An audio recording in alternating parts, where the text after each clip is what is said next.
Breaking news చూస్తున్నాం. Delhi bomb blast లో సంచలనమైన విషయాలు వెలుగులోకి వచ్చాయి. ఎర్రకోట సమీపంలో అనుమానాస్పదంగా తిరిగాడు ఉగ్రవాది ఉమర్ నబీ. తబ్లీగీ జమాత్ నిర్వహించే మసీదులోకి వెళ్ళాడు ఉమర్. 15 నిమిషాల పాటు మసీదులోనే ఉన్నాడు ఉమర్.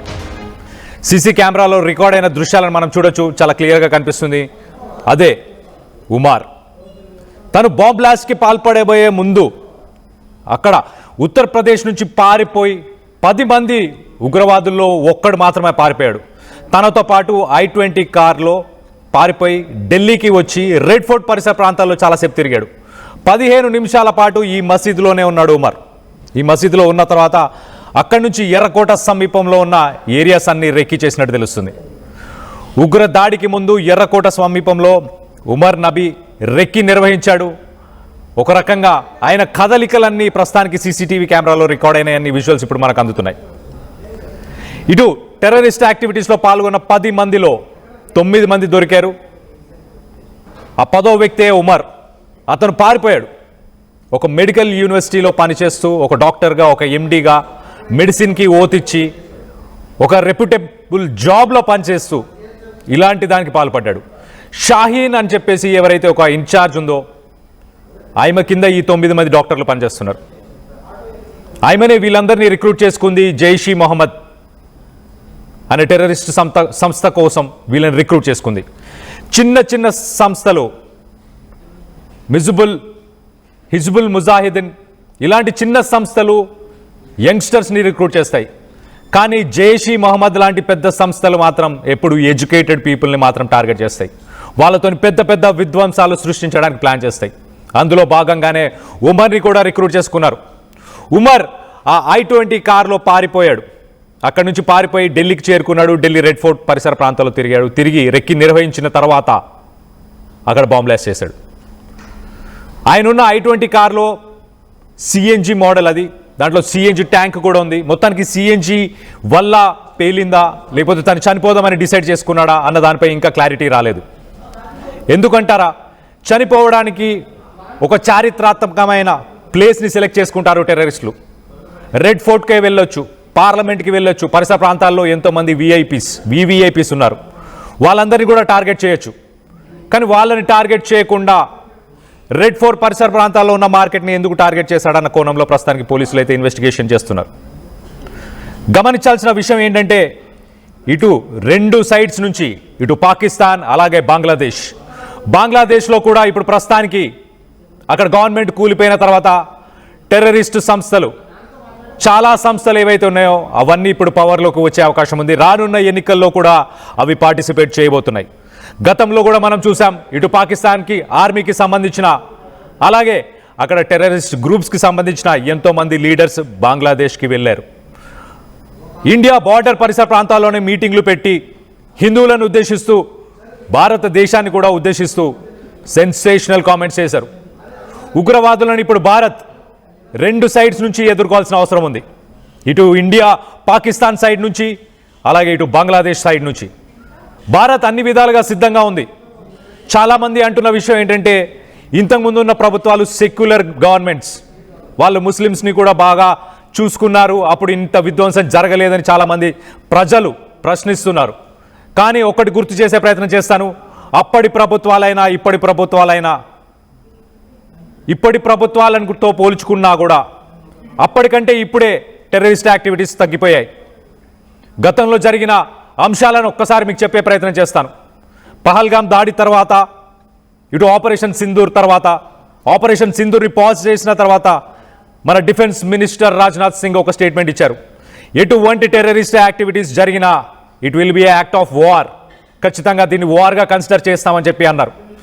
సో భారత ప్రభుత్వం ఎలాంటి స్టెప్ తీసుకోబోతుంది, అలాగే ఈ ఢిల్లీ బ్లాస్ట్కి సంబంధించి ఇటు ఉగ్రవాద సంస్థలు ఒక టెర్రరైజ్ చేసే ప్రయత్నం చేస్తాయి. ఎన్నో నగరాల్లో కూడా బాంబులని సృష్టించి పేల్చే ప్రయత్నం కూడా చేస్తాయి. RDX అనేది దొరకడం కష్టంగా ఉంటుంది కాబట్టి RDXతో విధ్వంసం ఎక్కువ ఉండే అవకాశం ఉంటుంది కాబట్టి ఎన్నో ప్రపంచ దేశాల్లో మనం చూస్తే అమోనియం నైట్రేట్నే వాడుకుంటున్నారు. అమోనియం నైట్రేట్ని యూజ్ చేసి అది సులువుగా దొరుకుతుంది కాబట్టి దాన్ని వాడుకొని ఇటు హైదరాబాద్ లాంటి నగరాన్ని కూడా టార్గెట్ చేస్తున్నారు. హైదరాబాద్కి సంబంధించిన మొహియుద్దీన్, రాజేంద్ర నగర్కి సంబంధించిన మొహియుద్దీన్ కూడా ఒక రెసిన్ని తయారు చేయబోతున్నాడు.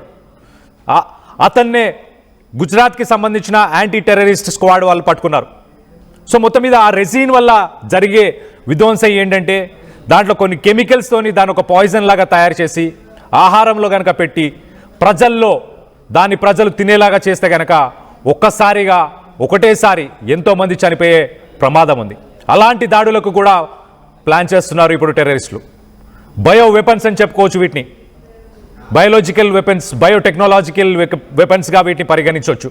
సో మొత్తం మీద ఢిల్లీ బాంబ్ బ్లాస్ట్ వాళ్ళ స్కెచ్ మరి మిగతా రాష్ట్రాలు మిగతా సిటీస్పై ప్లాన్ చేసే అవకాశం ఉంది. సో దీనికి సంబంధించి ఒక్కసారి మా ప్రతినిధి ఢిల్లీ నుంచి నవీన్ ఉన్నాడు. నవీన్తో కూడా మాట్లాడి లేటెస్ట్ అప్డేట్స్ కూడా తెలుసుకునే ప్రయత్నం చేద్దాం. నవీన్ చెప్పండి, ఈ పారిపోయి వచ్చిన టెర్రరిస్ట్ నబీ ఆయన ఈ మసీదులో ఏం చేశాడు? ఆ 15 నిమిషాల పాటు తను బాంబ్ బ్లాస్ట్ చేద్దామని ప్లాన్ చేశాడా? ఎవరినైనా కలిశాడా? లేటెస్ట్ అప్డేట్ ఏంటి? ఇన్వెస్టిగేషన్ లో విస్తుపోయే నిజాలు కూడా వెలుగులోకి వస్తున్నాయి. మనకున్నటువంటి సమాచారం ప్రకారం మొత్తం 32 కార్లు 32 ప్రాంతాల్లో ఈ యొక్క బ్లాస్ట్ ను కూడా చేపట్టాలని చెప్పేసి కూడా వీరు నిర్ణయం కూడా తీసుకున్నట్టు కూడా తెలుస్తుంది. ప్రస్తుతానికి ఇంట్రాగేషన్ అనేది ఇంకా కొనసాగుతుంది. అయితే కొద్దిసేపటి క్రితమే ఆల్ఫా కాలేజ్ లో మాత్రం ఒక బ్రెజా కార్ ని కూడా పోలీసులు వాటిని తీసుకోవడం జరిగింది. ప్రస్తుతం ఆ బ్రెజా కార్ లో ఆ పేరు ఎవరి పేరునే ఉందనే అంశాలపై కూడా ఇటు ఆ ఢిల్లీ పోలీసులతో పాటు ఉన్నటువంటి ఇన్వెస్టిగేషన్ టీమ్స్ కూడా ప్రస్తుతానికి సెర్చ్ ఆపరేషన్స్ కూడా చేపడుతున్నటువంటి పరిస్థితి జరుగుతుంది. అయితే బ్రెజా కార్ అనేది షాయిన్ పేరు మీద ఉన్నట్టు కూడా తెలుస్తుంది. ఎందుకంటే మొన్న రీసెంట్ గా షాయిన్ కూడా ఫరీదాబాద్ లో పోలీసులు అదుపులో కూడా తీసుకోవడం జరిగింది. ఆ బ్రెజా కార్ ఆ ఫైన్ పేరు మీద ఉన్నట్టు కూడా మనకి సమాచారం అందుతుంది. దానికి సంబంధించిన పూర్తి స్థాయిలో దానికి సమాచారం కూడా సేకరిస్తున్నటువంటి పరిస్థితి జరిగింది. అయితే ఉమర్ సంబంధించినటువంటి వ్యక్తి దాదాపు ఢిల్లీ చుట్టుపక్కల ప్రాంతాల్లో అనేక ప్రాంతాల్లో వారు రెక్కి కూడా నిర్వహించడం జరిగింది. మొదటగా ఆ కన్నట్ ప్లేస్ అంటే ఢిల్లీ హబ్ గా ఉన్నటువంటి కన్నట్ ప్లేస్ లో మొదటగా వారు రెక్కి నిర్వహించారు. అక్కడి నుంచి నేరుగా మయూర్ విహార్ కూడా వెళ్ళినట్టు కూడా సీసీ ఫుటేజ్ ఆధారంగా కూడా పోలీసులు సమాచారం కూడా సేకరించడం జరిగింది. దాని తర్వాత అక్కడి నుంచి అటు ఉమర్ వెళ్ళినట్టు కూడా ఈ సీసీ కెమెరా ద్వారా కూడా మనకి స్పష్టంగా అర్థమవుతుంది. అయితే ఆ ఎర్రకోట దగ్గర ఉన్నటువంటి ఒక మస్జిద్ లో దాదాపు 15 నిమిషాల పాటు ఆ ప్రేయర్ కూడా చేయడం జరిగింది. దాని తర్వాత వెంటనే కార్ లో దాదాపు అర్ధగంట పాటు కూర్చున్న తర్వాతనే సరిగా సాయంత్రం 6:50 ప్రాంతంలోనే ఆ కార్ ని మూవ్మెంట్ కూడా చేసుకుంటూ ఆ రెడ్ ఫోర్ట్ దగ్గరికి వచ్చారని చెప్పేసి కూడా ఇన్వెస్టిగేషన్ లో తేలినటువంటి పరిస్థితి నెలకొంది. అయితే ఉమర్ తో పాటు మిగతా 9 మంది ఉన్నారు. వారిని ఇప్పటికే పోలీసులు అదుపులో కూడా తీసుకొని ఇన్వెస్టిగేషన్ కూడా చేపట్టడం జరుగుతుంది. వీరు ఎక్కడెక్కడ ఈ బ్లాస్ట్ లకి ప్లాన్ చేయడం జరిగింది, ఎందుకు ఈ విధంగా చేపడుతున్నారనే అంశాలపై కూడా పోలీసులు పూర్తి స్థాయిలో కూడా సమాచారం సేకరిస్తున్నటువంటి ఆ పరిస్థితి నెలకొంది. ప్రస్తుతానికి షాహిన్ తో పాటు మరో 3 కీలకమైనటువంటి వ్యక్తులు ఉన్నారు. కాబట్టి వీరు ఈ అమోనియం నైట్రేట్ ఎక్కడి నుంచి తీసుకొచ్చారు, వీరికి ఫండింగ్ ఎవరు చేశారు, ఎక్కడి నుంచి డబ్బులు వచ్చాయి, వీరికి కెమికల్స్ ఎవరు ఇచ్చారనే కోణంలో కూడా పోలీసులు పూర్తి స్థాయిలో దర్యాప్తు కూడా చేపడుతున్నటువంటి పరిస్థితి. కాబట్టి మొత్తానికి ఈ బ్లాస్ట్ సంబంధించినటువంటి విషయాలు మాత్రం అనేక ప్రాంతాల్లో ఢిల్లీ అని కాకుండా ఢిల్లీ చుట్టుపక్కల ఉన్నటువంటి మెయిన్ ప్లేసెస్ లో కూడా ఎక్కువగా బ్లాస్ట్ చేపట్టాలని చెప్పేసి కూడా వీరు పక్క స్కెచ్ కూడా వేయడం జరిగింది. ఆలోపే జమ్మూ కాశ్మీర్ పోలీసులు ఇచ్చినటువంటి సమాచారంతో గుజరాత్ ఏటీఎస్ తో పాటు ఢిల్లీ పోలీసులు జాయింట్ ఆపరేషన్ చేశారు. ఆ జాయింట్ ఆపరేషన్ లో ఇందులో ఉన్నటువంటి కీలకమైనటువంటి వ్యక్తిని కూడా పోలీసులు అదుపులో తీసుకోవడం జరిగింది. దాని తర్వాత ఫరీదాబాద్ నుంచి ఉమర్ నబీ నేరుగా ఢిల్లీలోకి ఎంట్రీ కావడం జరిగింది. ఢిల్లీలో ఎంట్రీ అనేక ప్రాంతాల్లో రెక్కి నిర్వహించారు. ఆ సమయంలోనే ఈ యొక్క బ్లాస్ట్ అనేది కూడా జరిగిందని చెప్పేసి కూడా ప్రస్తుతానికి ఎన్ఐఏ సంబంధించిన టీమ్స్ కూడా ఈ యొక్క ఇంట్రాగేషన్ లో కూడా అనేక కోణాల్లో కూడా ఇంట్రాగేషన్ చేస్తున్నారు. అనేక సమాచారం కూడా సేకరించినటువంటి పరిస్థితి నెలకొంది. కాబట్టి వీరందరూ కూడా డిసెంబర్ 6వ తారీఖున టార్గెట్ చేశారు. ఆ రోజు బాబ్రీ మసీద్ సంబంధించిన యానివర్సరీ ఉంది కాబట్టి ఆ రోజు పెద్ద ఎత్తున ట్రైన్లు కూడా చేపట్టాలని చెప్పేసి కూడా పక్క ప్లాన్ తోటి కూడా వీరు వ్యూహాలు కూడా రచించినట్టు కూడా ఇన్వెస్టిగేషన్ కూడా తెలియదు. జైషే మహమ్మద్ సంబంధించినటువంటి ఆ పెద్దలు వీటి వెనకాల ఉన్నారని చెప్పేసి కూడా ప్రస్తుతానికి పోలీసుల ఇన్వెస్టిగేషన్ లో కూడా ఈ యొక్క కొంత ఊపి కూడా లాగుతున్నటువంటి పరిస్థితి నెలకొంది. Right Naveen, thanks for the latest update. మొత్తం మీద ఎర్రకోట సమయంలో అనుమానాస్పదంగా ఉమర్ నబీ చాలాసేపు రెక్కి నిర్వహించాడు. తను పారిపోయి వచ్చిన తర్వాత ఒక ప్రాపర్ లొకేషన్ని చూసుకొని అక్కడ బాంబు పేల్చాలనుకున్నాడు. ఆ గ్యాప్లోనే అతను ఈ మస్జిద్కి వెళ్ళాడు. మనం ఆ విజువల్లో చూడొచ్చు. ఆ మస్జిద్కి వెళ్ళి ఆ మస్జిద్లో ఒక 15 నిమిషాలు ఉండి ఆలోచించుకున్నాడా, మరి జైషీ మహమ్మద్కి సంబంధించిన నాయకులతో మాట్లాడా? మొత్తం మీద అది ఇంకా తెలియాల్సి ఉంది. కానీ ఒక కోఆర్డినేటెడ్, ఒక ప్లాన్డ్ బ్లాస్ట్ని అయితే చేశారు. కానీ పెద్ద విధ్వంసం జరగాల్సిన పరిస్థితి ఉండే ఇంతకుముందు. దాదాపు 10 మంది టెర్రరిస్టులు, ఈ షాహీన్ ఎవరైతే ఉన్నారో ఆమె కూడా ఒక డాక్టర్, సీనియర్ మోస్ట్ డాక్టర్. ఆమె కింద ఉన్న ఈ 9 మంది డాక్టర్లని ఆమె మోటివేట్ చేసి జైష్ ఈ మహమ్మద్కి జాయిన్ చేసింది. ఆ షాహీన్తో పాటు ఇంకా 8 మందిని పట్టుకున్నారు. మొత్తం మీద 9 మందిని పట్టుకున్నప్పుడు ఉమర్ నబీ మాత్రం అక్కడి నుంచి పారిపోయాడు. సో ఎంతో విధ్వంసం జరగాల్సింది ఉండే, కానీ దాన్ని పోలీసులు, ఆర్మీ, అలాగే భద్రతా దళగాలు, anti terrorist squad, national investigation agency వీళ్ళందరూ కలిసి కంట్రోల్ చేశారు. వీళ్ళందరూ కలిసి దాన్ని ఎంతో కొంత ఆపగలిగారని చెప్పేదానికి ఇది ఒక క్లియర్ ఎగ్జాంపుల్ తెలుస్తుంది. కానీ ఇది ఇంతట్లో ఆగట్లేదు. దాదాపు 2 సంవత్సరాల నుంచి ఈ టెర్రరిస్టులు అందరూ చాలా క్లియర్గా టార్గెట్ మిషన్ పెట్టుకొని ఈ బాంబ్ బ్లాస్ట్లని ప్లాన్ చేస్తున్నట్టు తెలుస్తుంది. వీళ్ళు 2 సంవత్సరాల నుంచి ప్లాన్ చేస్తున్నారు అని అంటే వీళ్ళతో పాటు ఫ్రెండ్స్, ఫ్యామిలీ, ఎంతోమంది సన్నిహితులు కూడా ఉండే ఉంటారు. వీళ్ళకు సపోర్ట్ చేసిన వాళ్ళు, వీళ్ళకి ఫైనాన్షియల్గా డబ్బులు ఇచ్చిన వాళ్ళు కావచ్చు, అలాగే మానసికంగా కూడా సపోర్ట్ చేసిన వాళ్ళు కావచ్చు. ఎట్లయితే ఏంటి, మొత్తం మీద ఈ టెర్రరిస్ట్ యాక్టివిటీసు, ఈ బాంబ్ బ్లాస్ట్లలో పాల్గొన్న వ్యక్తులందరూ కూడా భారతదేశ భూభాగంలో ఉన్న వాళ్ళే, ఇక్కడ పుట్టి పెరిగిన వాళ్ళే. ఇంటి దొంగని ఈశ్వరుడు కూడా పట్టుకోలేడు అన్నదానికి ఇది ఒక నిదర్శనం అనుకోవచ్చు. ఇక్కడ ఈ టెర్రరిస్ట్ గ్రూప్స్ అన్నిటినీ రాడికలైజ్ చేసిన వాళ్ళని మనం ఆపాలి. ఎంతోమంది గతంలో మనం చూస్తే కనుక ఇప్పుడు భారత బలగాలు, ఇండియన్ ఆర్మీ, పోలీస్ ఫోర్సెస్ కావచ్చు, టెక్నాలజీ పరంగా చాలా అడ్వాన్స్ అయ్యారు.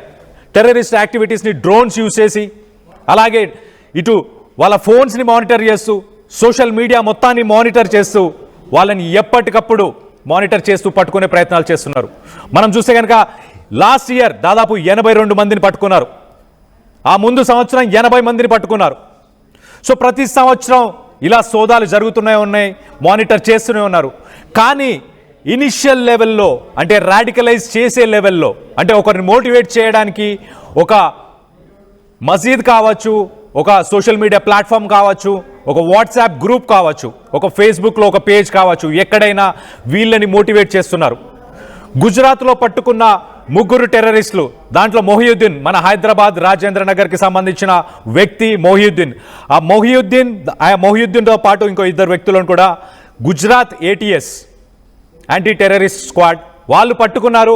వీళ్ళు ఏదైతే ఒక ఆయిల్, ఒక బయోకెమికల్, ఒక బయో వెపన్ని తయారు చేస్తున్న సమయంలో వీళ్ళని పట్టుకున్నారు.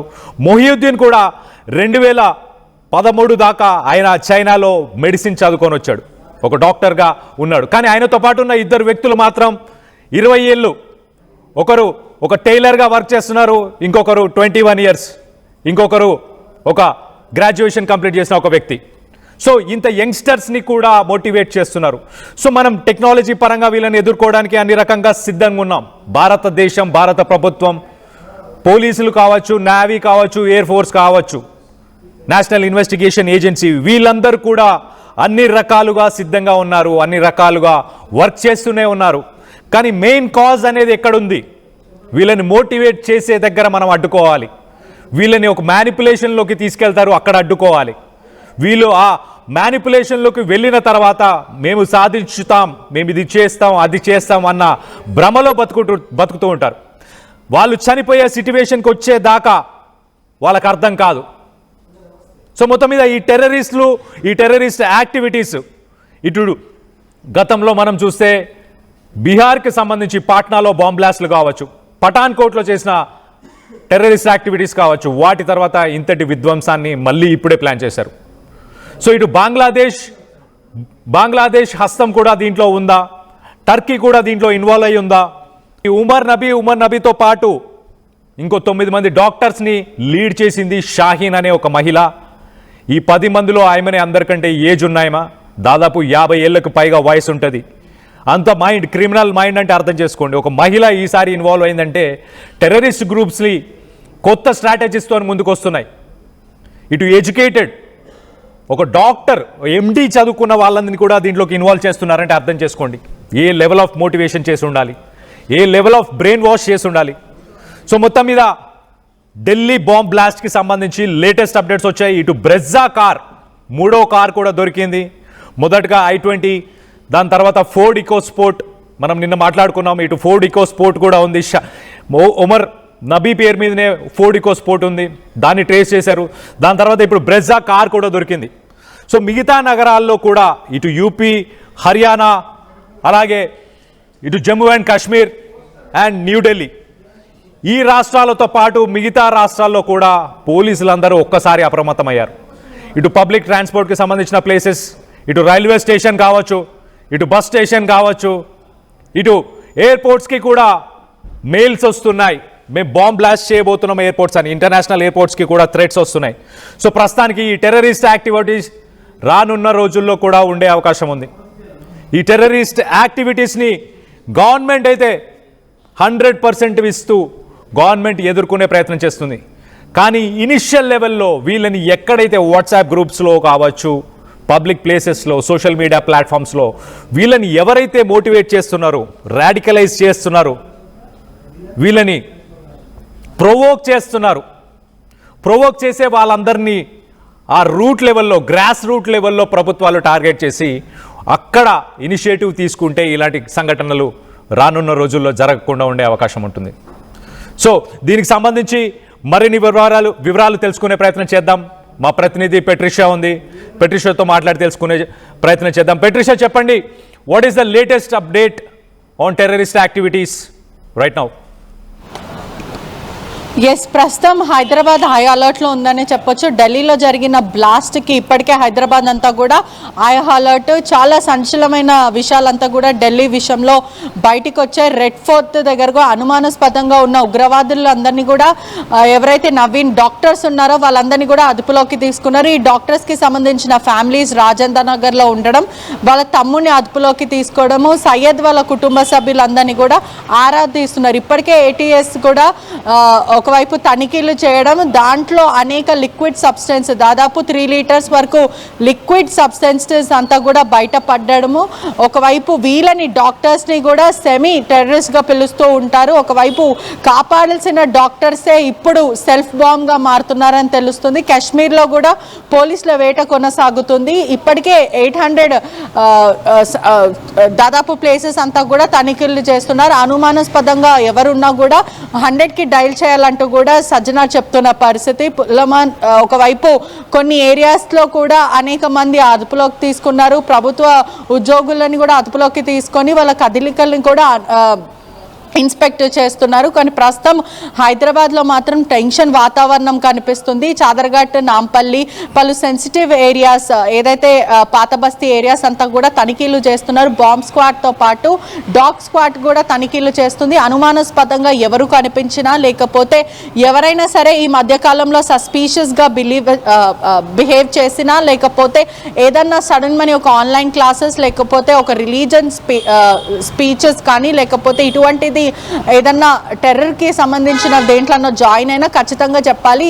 వీళ్ళందరూ కూడా ఇప్పటికే అనేక స్లీపర్ సెల్స్ హైదరాబాద్లో ఉన్నట్టు కూడా గుర్తించారు. గుంటూరు ఒకవైపు యాంటీ టెర్రరిస్ట్ స్క్వాడ్ కూడా అనేక సార్లు తనిఖీలు చేసింది. గుంటూరు స్క్వాడ్ కూడా ఇక్కడ హైదరాబాద్కు వచ్చి కూడా కొన్ని ఏరియాస్లో ఉన్న కొంతమందిని కూడా అదుపులోకి తీసుకుంది. 6 డాక్టర్స్, ఏదైతే ఢిల్లీ కేసులో బయటపడ్డ 6 డాక్టర్స్తో పాటు వాళ్ళ కుటుంబ సభ్యులు, ఇంకా ఎవరెవరు ఏ టీమ్స్తో మాట్లాడుతున్నారో, అదే కాకుండా వీళ్ళకి టెర్రర్ లింక్స్ ఎక్కడి నుంచి ఉన్నాయనే విధంగా కూడా పూర్తిగా ఆరాధిస్తున్నారు. మరోవైపు కూడా అనేక విషయాలు వెలుగులోకి వస్తున్న సిచ్యువేషన్. ప్రతి దగ్గర రైల్వే స్టేషన్స్, పెద్ద పెద్ద మాల్స్తో పాటు అనేక సికింద్రాబాద్ కానీ, నాంపల్లి, మరోవైపు కాచిగూడ రైల్వే స్టేషన్స్తో పాటు బస్ స్టాండ్స్ కూడా ప్రస్తుతం అయితే తనిఖీలు చేస్తున్నారు. ఇవంతా కూడా రద్దీ ఏరియా కాబట్టి ఎక్కడెక్కడైతే జనాలు ఎక్కువ ఉంటారో అటువంటి ఏరియాస్ అంతా కూడా తనిఖీలు చేస్తున్నారు. మొత్తం మీద హైదరాబాద్ అంతా కూడా చాలా హై అలర్ట్లో ఉంది. మరోవైపు ఏదైతే లిక్విడ్ సబ్స్టెన్సెస్ దాదాపు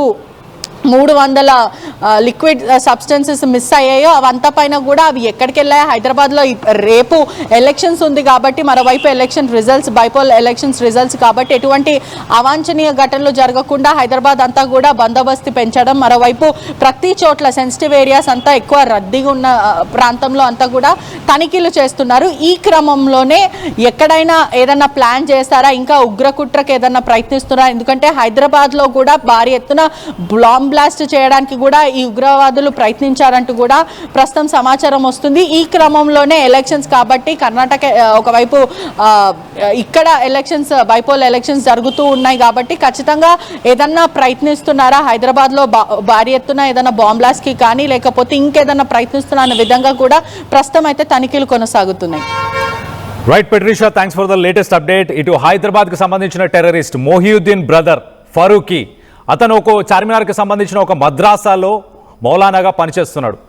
మనం నిన్న మొన్న చూస్తే కనుక ఆయన మీడియాతో కూడా మాట్లాడాడు. మా బ్రదర్కి ఎటువంటి సమాచారం లేదు, అతన్ని ఇందులో ఇరికిస్తున్నారు అని చెప్పుకొచ్చాడు. కానీ వాస్తవానికి క్యాస్టర్ ఆయిల్, గుజరాత్లో ఏటీఎస్ యాంటీ టెర్రరిస్ట్ స్క్వాడ్కి దొరికిన క్యాస్టర్ ఆయిల్తోని వీళ్ళు బయో వెపన్ని తయారు చేద్దామని ప్లాన్ చేశారు. సో వీళ్ళు అదే బిజినెస్లో ముందు నుంచి కూడా ఉన్నారు అని చెప్పేసి ఇటు ఫరూకీ కూడా ధృవీకరించాడు. ఆ బిజినెస్లోనే, ఆయిల్ బిజినెస్లోనే ఉన్నారు. ఆ ఆయిల్ని డాక్టర్ చదువుకున్న మొహియుద్దీన్ అలాగే మిగతా ఇద్దరు మెంబర్స్ గుజరాత్లో దొరికిన వాళ్ళు వీళ్ళందరూ కూడా ప్లాన్ చేశారు. అండ్ మీ అందరికీ చెప్పేది ఏంటంటే ఢిల్లీ లాంటి ప్లేసెస్లో జరిగాయి ఇన్సిడెంట్స్, హైదరాబాద్కి ఏం ఇష్యూ లేదు కదా అనుకుంటున్నారేమో. గత 1-2 మంత్స్ కనుక మనం వెనకకి తిరిగి చూస్తే యాంటీ టెర్రరిస్ట్ స్క్వాడ్, ఇటు ఆంధ్రాకు సంబంధించిన యాంటీ టెర్రరిస్ట్ స్క్వాడ్ కావచ్చు, తెలంగాణకు సంబంధించిన యాంటీ టెర్రరిస్ట్ స్క్వాడ్ కావచ్చు, ఇక్కడ కర్నూలులో, కడప, గుంటూరు, అలాగే శ్రీకాకుళం, విజయనగరం అలాంటి ప్లేసెస్లో కూడా ఉగ్రవాద సంస్థలతో కనెక్షన్స్ ఉన్న వాళ్ళందరూ కూడా రిమాండ్లోకి తీసుకున్నారు, అరెస్ట్ చేశారు. సో యాక్టివిటీస్ 2 సంవత్సరాల నుంచి జరుగుతున్నాయి కాబట్టి ఎలాంటి ప్లానింగ్స్ చేశారు, ఎక్కడ ప్లాన్ చేశారు అనేది మనకు తెలియదు. సో ప్రజలందరూ అప్రమత్తంగా ఉండాలి. దయచేసి don't take this thing lightly on your heart please. మీ పరిసర ప్రాంతాల్లో ఎటువంటి సస్పిషియస్ యాక్టివిటీస్ ఉన్నా, ఇంకేది ఉన్నా కూడా దయచేసి పోలీసులని వెంటనే సంప్రదించండి. అలాగే టెర్రరిస్ట్ యాక్టివిటీస్ ఎక్కడైనా ఉండొచ్చు. సో మొహియుద్దీన్ మనం ఆ ఇమేజెస్లో చూడొచ్చు. రైట్ సైడ్ విజువల్లో మాట్లాడుతున్నది ఫరూకీ. హైదరాబాద్ రాజేంద్ర నగర్లో ఎవరైతే టెర్రరిస్ట్ని పట్టుకున్నారన్నానో అతని పేరు అహ్మద్ మొహియుద్దీన్ వాళ్ళ బ్రదరే. ఇప్పుడు ఆర్టీవీతో ఎక్స్క్లూజివ్గా నిన్న మాట్లాడాడు. ఆర్టీవీతో మాట్లాడిన ఫరూకీ ఏం చెప్తున్నాడో ఒకసారి ఆయన మాటల్లోనే వినే ప్రయత్నం చేద్దాం. सही में भाई की ही बात थी वो. मेरे को सैटरडे के दिन ATS से 10:45 पे ऐसा कॉल आया, आपके बड़े भाई का नाम क्या है बोल के. मैं बोला डॉक्टर सैयद अहमद मोहिउद्दीन बोले. तो वो बोले बराबर आपके भाई हमारे रिमांड में हैं, आप बात करना चाहेंगे क्या बोले. तो मैं बोला हाँ, आजकल फ्रॉड कॉल्स बहुत आ रहे हैं ऐसे डिजिटल फ्रॉड के. तो मैं बोला बिल्कुल बात करूँगा. उन्होंने बात करा है. तो ये सही में भाई की ही बात थी. वो भाई थे वहाँ पर, भाई से बात हुई. भाई बोले कि मेरे को यहाँ पर बिजनेस डील बोल के बुलाया गया, बुला के इस इलीगल काम में फंसा दिया गया. और जो भी प्रोडक्ट मंगाए, मैं प्रोडक्ट ले करके आने के बाद मेरे को अमाउंट देते बोल के, अमाउंट वो लोग नहीं दिए बोल के, बैग में कुछ पैक्स रख के सामान दिए. मैं बोला अमाउंट कहाँ है, पैसे कहाँ हैं. तो ये पैक में अमाउंट है बोल के बोले.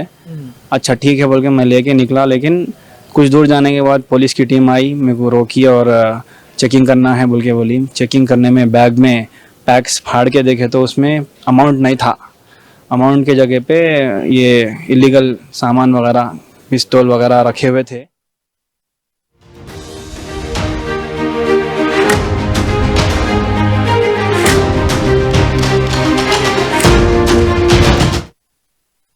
ఇల్లైనా ఫ్యాక్టరీ అయినా క్లినిక్ అయినా రూఫ్ ఉంటే safe. Truzon solar system install చేయండి. బిల్తో పాటు పీపీ తగ్గించండి. నువ్వు సూపర్ స్టార్ అయ్యా. Truzon solar power, super power. చరిత్ర సృష్టించినోడు ఇప్పుడు ఆ చరిత్రని తిరగరాయబోతున్నాడు. అబద్ధాల గోడల్ని బద్దలు కొట్టి నిజాలను రాగా మీ ముందుంచబోతున్నాడు. నిజమైన వార్తల కోసం వెంటనే డౌన్లోడ్ చేసుకోండి రా యాప్ని.